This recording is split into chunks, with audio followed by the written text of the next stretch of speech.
ఇక చాలు, గంభీర్ని కోచ్ పదవి నుండి తప్పించేయండి, టీమిండియాని తన నుండి కాపాడండి.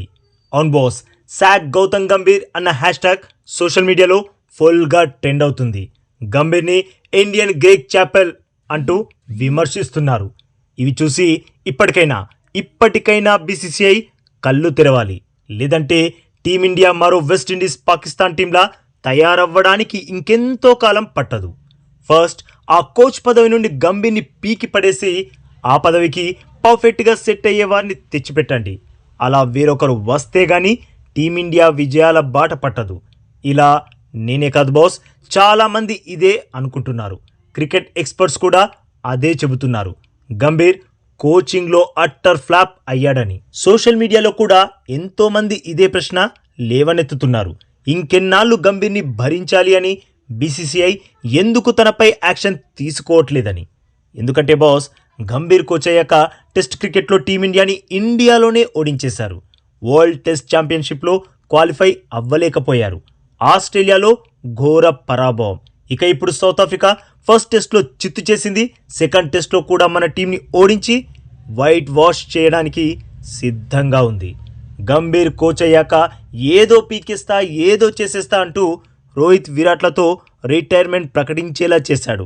రోహిత్ శర్మ, విరాట్ కోహ్లీలు టీంలో ఉండి ఉంటే ఈరోజు ఈ పరిస్థితి వచ్చుండేది కాదు. టీ20 ఫార్మాట్లో అంటే యంగ్ ప్లేయర్స్ కావాలి, కానీ టెస్ట్ ఫార్మాట్లో మ్యాచ్లు గెలవాలంటే ఖచ్చితంగా ఎక్స్పీరియన్స్ ఉన్న ప్లేయర్స్ టీంలో ఉండాలి.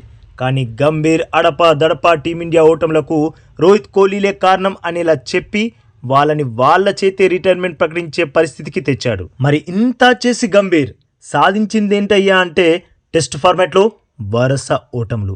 గంభీర్ కోచ్ అయ్యాక సేనా కంట్రీస్పై టీమిండియా ఒక్క టెస్ట్ సిరీస్ గెలవలేకపోయింది. ఇక ఆ ఓటములు కూడా పోటాపోటీగా ఆడి ఓడినవి కాదు బాస్, మన టీంని చిత్తుగా ఓడించేశారు.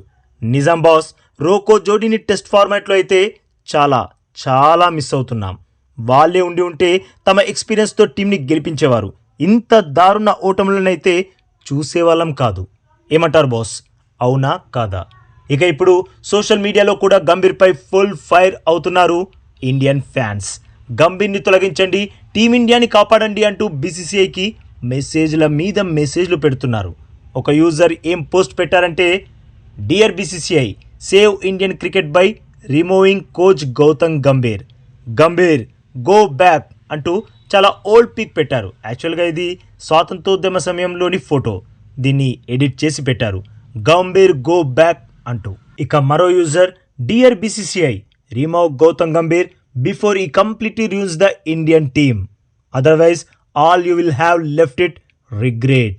గంభీర్ ఇండియన్ క్రికెట్ని సర్వనాశనం చేయకముందే తనని తొలగించండి, లేకపోతే మీరు ఖచ్చితంగా తనని కోచ్ చేసినందుకు పశ్చాత్తాపపడతారు అని పోస్ట్ పెట్టాడు.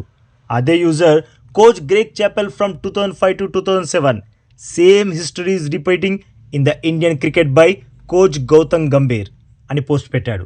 గ్రేగ్ చాపెల్ 2005 నుండి 2007 మధ్య కాలంలో ఎలా అయితే ఇండియన్ క్రికెట్ని నాశనం చేశాడో, అంటే ఆ పీరియడ్ని కొందరు black days of Indian cricket history అని కూడా అంటారు. అలాంటి రోజులు గంభీర్ కోచింగ్లో మళ్ళీ రిపీట్ అవుతున్నాయి అని ఆవేదన వ్యక్తం చేశాడు. మరో యూజర్, టీమిండియాను బంగ్లాదేశ్ టీం లెవెల్కి దిగజార్చిన గౌతమ్ గంభీర్, అజిత్ అగార్కర్లకి చాలా థ్యాంక్స్ అని పోస్ట్ పెట్టాడు. ఇక మరో యూజర్, గంభీర్ కోచ్ అయ్యాక రోహిత్ని రిటైర్ అయ్యేలా చేశాడు, కోహ్లీని రిటైర్ అయ్యేలా చేశాడు, అశ్విన్ని రిటైర్ అయ్యేలా చేశాడు, షమీని డ్రాప్ చేస్తున్నాడు, అక్షర్ పటేల్ని డ్రాప్ చేస్తున్నాడు, బుమ్రా, పంత్ల కంటే ముందే గిల్ని పర్మనెంట్ టెస్ట్ కెప్టెన్ చేసేశాడు. ఇలా తలతిక్క పనులెన్నో చేస్తున్నాడు. గంభీర్ అంత వరస్ట్ కోచ్ ఇండియన్ క్రికెట్ హిస్టరీలోనే లేడు అని పోస్ట్ పెట్టాడు. ఇలా చాలామంది చాలా రకాలుగా గంభీర్పై మండిపడుతున్నారు. గంభీర్ వల్లే టీమిండియాకి ఈ దుస్థితి వచ్చింది అంటున్నారు. మరి మీరు కూడా గంభీర్ని ఉన్న పలంగా కోచ్ పదవి నుండి పీకి పడేయాలి అని కోరుకుంటున్నారా? ఎస్ ఆర్ నో కామెంట్ చేయండి బాస్. అలాగే గంభీర్ కోచింగ్పై మీ అభిప్రాయాన్ని తప్పకుండా కామెంట్ చేయండి. ఇక ఈ రిపోర్ట్ నచ్చితే వీడియోకి ఒక్క లైక్ కొట్టి మన ఛానల్ని ప్లీజ్ సబ్స్క్రైబ్ చేసేసుకోవచ్చుగా బాస్. ఇక ఈ వీడియో చూసినందుకైతే మీ అందరికీ దిల్ సే థ్యాంక్ యూ బాస్.